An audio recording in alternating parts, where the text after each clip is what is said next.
আসসালামু আলাইকুম। সবাইকে স্বাগতম জানাচ্ছি আমাদের ম্যাট্রিক্স ও নির্ণায়কের আরো একটি নতুন ক্লাসে। এবং আজকে আমরা যে টপিকটা নিয়ে আলোচনা করব সেটা হচ্ছে ম্যাট্রিক্সের যোগ বিয়োগ সংক্রান্ত। তো ম্যাট্রিক্সের যোগ বিয়োগ, তো প্রথমেই আমি একটা কথা বলে রাখি, আমরা চাইলেই দুইটা ম্যাট্রিক্স যোগ বা বিয়োগ করতে পারবো না। তাহলে কখন করতে পারবো? আমরা করতে পারবো তখনই যখন দুইটা ম্যাট্রিক্সের মাত্রা সমান হবে। অর্থাৎ মাত্রা সমান হলে তবেই আমরা যোগ বিয়োগ করতে পারবো। মাত্রা সমান না হলে যোগ বিয়োগ করা যাবে না। তাহলে আমি এই দুটো কথা একটু লিখে ফেলি, খেয়াল করো।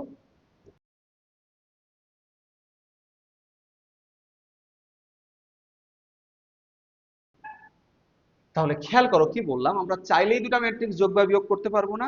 কখন পারবো? যদি তাদের মাত্রা সেম হয়, অর্থাৎ মাত্রা সমান হলে তবেই যোগ বিয়োগ করতে পারবো। এখন কিভাবে যোগ বিয়োগ করব? যোগ বিয়োগ আমরা এভাবে করব যে অনুরূপ পজিশনের ভুক্তিগুলো যোগ বিয়োগ করব। এখানে প্রথম পজিশনে যে আছে, এখানকার প্রথম পজিশনে যে আছে, তাদেরকে যোগ করার মাধ্যমে আমরা ম্যাট্রিক্সের যোগ করব। দ্বিতীয় পজিশনে যারা আছে তাদের যোগ করার মাধ্যমে আমরা ম্যাট্রিক্সের যোগ করব। তাহলে আমি যদি এটাও লিখে ফেলি, তাহলে খেয়াল করো।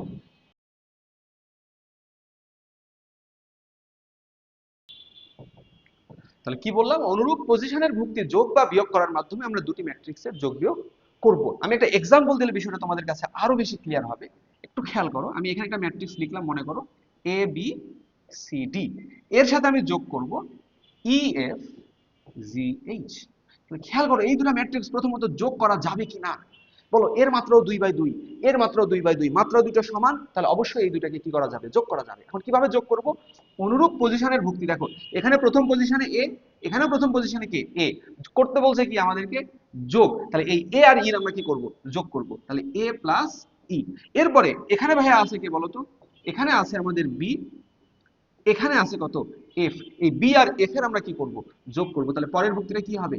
B plus F. একইভাবে তোমরা আমাকে বলো, এখানে কি আছে? সি, এখানে কি আছে? জি। এই সি আর জি এর আমরা কি করব? যোগ করব। এবং এই জায়গায় কি আছে একটু খেয়াল করো, এখানে আছে ডি, এখানে আছে এইচ। তাহলে আমরা ডি আর এইচ এর কি করব? যোগ করব। এই অনুরূপ পজিশনের ভুক্তিগুলোর যোগ বিয়োগ করার মাধ্যমে আমরা দুইটা ম্যাট্রিক্সের যোগ বা বিয়োগ করব। মাঝে বিয়োগ থাকলে বিয়োগ চিহ্ন দেবো, মাঝে যোগ থাকলে যোগ চিহ্ন দেবো। এখানে যদি আরো একটা ম্যাট্রিক্স থাকতো তাহলে তিনটারই প্রথম পজিশনের ভুক্তিকে আমরা কি করতাম? যোগ করতাম। এবার আরেকটা ইনফরমেশন, সেটা হচ্ছে এর মাত্রা 2/2, এর মাত্রা 2/2। এখন তোমরা বলো তো, যোগ করে যে উত্তর পেয়েছি তার মাত্রা কত? তার মাত্রা কি 2/2 আসে নাই? দেখো দুইটা সারি, দুইটা কলাম। তাহলে আমরা বলতে পারবো দুইটা ম্যাট্রিক্স যোগ বা বিয়োগ করলে তাদের মাত্রা অপরিবর্তিত থাকে, মাত্রার কোনো চেঞ্জ হয় না। তাহলে খেয়াল করো,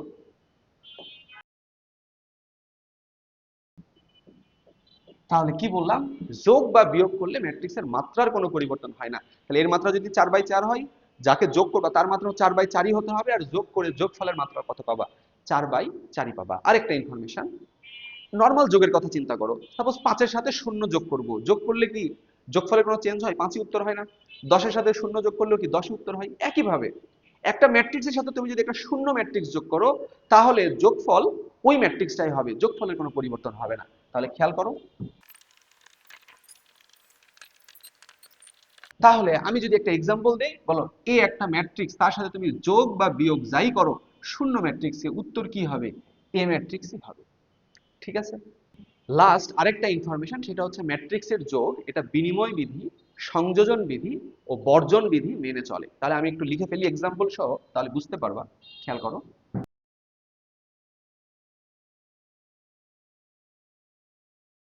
একটু খেয়াল করো কি বললাম আমি, যে ম্যাট্রিক্সের যোগ বিনিময় বিধি, সংযোজন বিধি ও বর্জন বিধি মেনে চলে। বিনিময় বিধি মানে এই যে খেয়াল করো, এ প্লাস বি, এটা করলেও তুমি যে উত্তর পাবা বি প্লাস এ, অর্থাৎ এ বি স্থান যদি বিনিময় করে তাহলে উত্তর কি পাবা? একই পাবা। এটাকে বলা হচ্ছে কি? বিনিময় বিধি। এরপরে বলছে কি? সংযোজন বিধি। খেয়াল করো, এ আর বি যোগ করে সেই যোগফলের সাথে যদি সি কে যোগ করো তাহলে যে উত্তর পাবা, তুমি যদি আগে বি আর সি যোগ করে তার সাথে এ কে যোগ করো তাহলে একই উত্তর পাবা। এইটা হচ্ছে কি? সংযোজন বিধি। আর লাস্ট হচ্ছে কি? বর্জন বিধি। খেয়াল করো, যে যদি এ আর বি যোগ করো, সি আর বি যোগ করো, এই দুইটা যদি দুই পক্ষ যদি সমান হয়, তাহলে তোমরাই বলো এই দুই পাশ থেকে বি কে আমরা বর্জন করতে পারি, বা সহজ কথা বি ওই পাশে গিয়ে বিয়োগ হতে পারে। তার বর্জনের ক্ষেত্রে কি? এই বি দুইটাকে আমরা কি করলাম? বর্জন করলাম। করে আমরা কি লিখতে পারবো? এ ইকুয়াল টু সি হবে। এটা হচ্ছে ম্যাট্রিক্সের বর্জন বিধি। ঠিক আছে, আশা করছি সবাই এই পর্যন্ত বুঝতে পেরেছো। চলো আমরা ছোট ছোট দুটো প্রশ্নের অ্যান্সার করে ফেলি। প্রথম প্রশ্ন কি বলছে? এ ইকুয়াল টু 3 - 1 2 - 4 হলে a plus a transpose equal two কত? তাহলে খাতায় প্রথমে লিখে ফেলো, দেওয়া আছে a ইকুয়াল টু এত।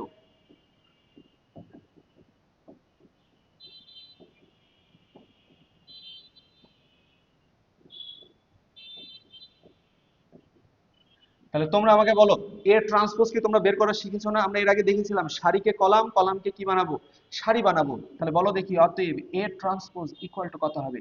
এই প্রথম সারিকে প্রথম কলাম বরাবর লিখো, তাহলে কি হবে? 3 - 1। এই সারিকে এই কলাম বরাবর লিখো, 2 - 4। তাহলে এবারে বলো, অতএব A plus A transpose equal to, খেয়াল করো এর মানও দেওয়া আছে, এ ট্রান্সপোজের মানও আমরা পেয়ে গিয়েছি। তাহলে এ এত, এখান থেকে একে নিয়ে চলে আসো।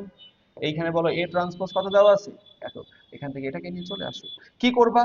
যোগ করবা। আর যোগের নিয়ম আমরা কি বলেছি বলো? অনুরূপ পজিশনের ভুক্তিগুলো যোগ হবে। তাহলে এই 3 এর সাথে কি যোগ হবে?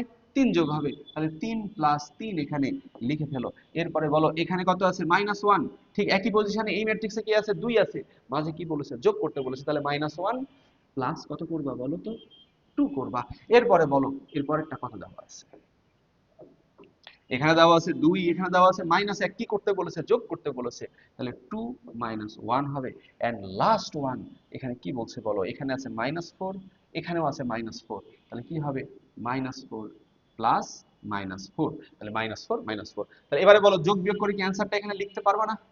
3 আর 3 যোগ করলে 6, 2 এর থেকে 1 বিয়োগ করলে 1, 2 থেকে 1 বিয়োগ করলে 1, 4 4 এ কত? -8। এটাই হবে আমাদের কি বলো? অ্যানসার। আশা করি এই প্রশ্নের অ্যানসারটা সবাই বুঝতে পেরেছো এবং যোগটাও তোমাদের মাঝে ক্লিয়ার হয়েছে। এরপরের প্রশ্নটা দেখো, a ইকুয়াল টু এত দেওয়া, বলছে a মাইনাস i নির্ণয় করো। তাহলে খেয়াল করো a মাইনাস i, a কত দেওয়া আছে বলো তো? 1 2 3 4 মাইনাস কি বলছে?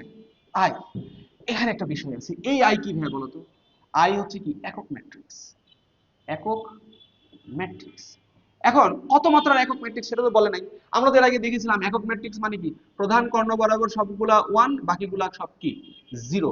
এরপরে আমরা i এভাবে 3/3 ক্রমের, এটা ছিল i2। আমরা যখন i3 বের করেছিলাম তখন কি? 1 1 1, বাকি সবাই কি? 0। এখন এখানে কিন্তু আমার বলে নাই যে কত মাত্রার একক ম্যাট্রিক্স।